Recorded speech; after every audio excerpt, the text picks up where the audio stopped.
Baik anak-anak, kita akan lanjutkan pelajaran kita kali ini tentang pemantulan bunyi. Mari kita simak bersama-sama. Oke, kita akan lanjutkan tentang pemantulan bunyi. Nah, bagaimana bunyi-bunyi itu bisa sampai ke telinga kita karena ada bunyi pantul. Ya, ada bunyi pantul. Di anak-anak bisa mendengarkan bunyi, kadang jelas, kadang tidak, itu disebabkan oleh apa? Maka akan kita pelajarin pada pokok bahasan sekarang ini. Pemantulan bunyi. Perhatikan anak yang sedang berdiskusi di dalam ruangan tertutup. Ini anak-anak sedang berdiskusi di ruangan tertutup. Dengan suara pelan, pasti sudah terdengar. Kalau anak-anak ngomong-ngomong di ruangan tertutup, pada bisik-bisik aja sudah terdengar. Karena ruangannya tertutup. Sekarang kita lihat orang yang berbelanja di pasar, ruangan yang terbuka. Nah, ini orang yang berbelanja di pasar. Ini kan kalau di pasar semua orang ambil bicara, beli ini Bu, beli itu. Akhirnya kan suaranya bagaimana? Kita mendengarnya. Ketika di pasar, jika berbicara maka harus mengeluarkan suaranya yang lebih keras. Karena pedagangnya nggak dengar kalau suara kita pelan. Mengapa? Karena ruangannya terbuka. Mengapa bisa seperti ini? Tadi, karena ruangannya yang terbuka. Jadi suaranya nggak tahu akan kemana gitu. Jika kita berteriak pada tebing, seperti ada yang menirukan suara kita. Mengapa? Itu ya, di lereng gunung gitu, anak-anak berteriak, hai, gitu misalnya. Nah ini, ketika orang berteriak, hai, seolah-olah ada yang manggil juga. Karena apa? Ternyata suaranya dipantulkan. Dipantulkan oleh dinding ini tadi, oleh dinding tebing tadi. Kalau di pasar tadi kan nggak ada pemantulnya, dinding pemantul. Tapi kalau tebing ini mempunyai dinding pemantul. Ketika kita berteriak, hai. Nah, kena dinding pemantul, dipantulkan kembali ke kita suaranya. Coba perhatikan gambar. Nah, ini kita ibaratkan tembok atau papan pemantul. Perangkat percobaan pemantulan bunyi. Anak-anak ada di buku, mau dilakukan percobaan boleh, tetapi lihat, simak dari sini boleh.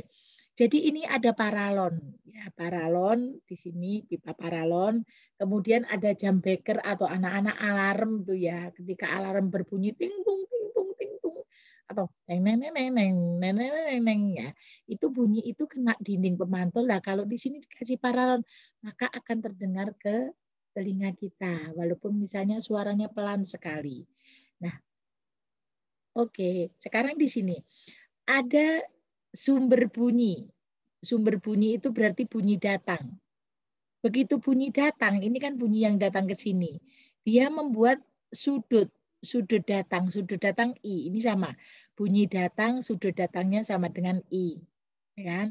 Kemudian eh, penerima bunyi atau bunyi pantul. Ini bunyi pantul. Sudut pantulnya R. Ini sudut pantulnya R. Ini garis normal. Garis normal itu garis yang tepat berada di tengah-tengah antara keduanya. Ya, tetapi ingat ada namanya dinding pemantul atau temboknya. Nah, bagaimana bunyi hukum pemantulan bunyi itu berlaku? Nah, tadi ini ada bunyi datang, garis normal, bunyi pantul terletak pada satu bidang datar. Nah, ini arah bunyi datang, bunyi pantul, dan garis normal terletak pada satu bidang datar. Yang kedua, besarnya sudut, ini sudut ya, sudut datang I sama dengan besarnya sudut pantul R. Ya, oke, sudut datang sama dengan sudut pantul.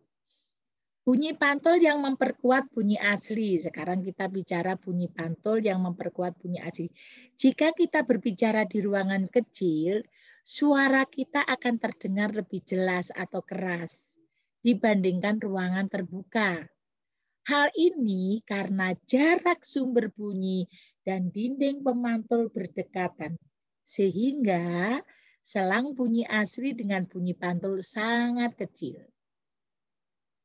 Antara bunyi asli dan bunyi pantul akan terdengar hampir bersamaan, sehingga bunyi asli terdengar lebih keras. Nah, kemudian gaung atau kerdam. Jika kita mengucapkan suatu kata dalam ruangan gedung yang luas, maka akan terdengar suara tersebut kurang jelas.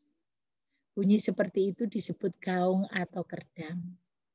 Misalnya kita mengucapkan fisika. Ya, ini bunyi aslinya fisika. Bunyi pantul kan ada beberapa jeda fisika. Bunyi yang terdengar jelas baru fika. Nah, kalau ada gaung seperti itu. Jadi, gaung atau kerdam itu adalah bunyi pantul yang sebagian terdengar bersama-sama dengan bunyi asli. Sehingga bunyi asli terdengar tidak jelas. Hanya sebagian. Kan tadi fisika terdengarnya tinggal fika gitu ya. Jadi bunyi pantulnya terdengar sebagian bersamaan dengan bunyi aslinya. Itu disebut gaung atau kerdam. Cara menghindari terjadinya gaung pada dinding yang besar, maka harus dilengkapi peredam suara. Peredam suara itu terbuat dari apa saja? Bisa dari bahan karet, bisa dari busa, bisa dari karton tebal, bisa juga dari karpet, dan bisa juga dari bahan lain yang bersifat lunak. Ini yang bisa digunakan untuk melapisi dinding-dinding pemantul. Jadi bahan tersebut sering kita jumpai di mana? Kalau anak-anak lagi di gedung bioskop, nonton bioskop kan, bawahnya biasanya digunakan karpet. Di studio TV atau radio, aula atau studio rekaman. Karena biar apa? Biar suaranya tidak keluar. Studio musik misalnya, itu anak-anak studio musik di sekolah kita itu digunakan kerdam juga. Gema sekarang. Apabila kita berteriak di lereng gunung atau ruang terbuka, maka kita akan mendengar bunyi pantul yang persis sama seperti bunyi asli. Dan akan terdengar setelah bunyi asli. Jadi persis sama. Bunyi aslinya fisika. Bunyi pantulnya juga fisika.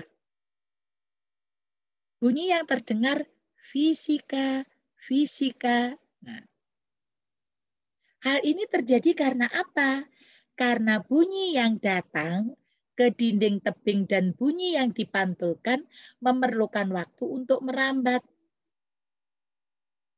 Jadi gema adalah bunyi pantul yang terdengar sesudah bunyi asli. Bunyi pantul yang terdengar sesudah bunyi asli disebut dengan gema.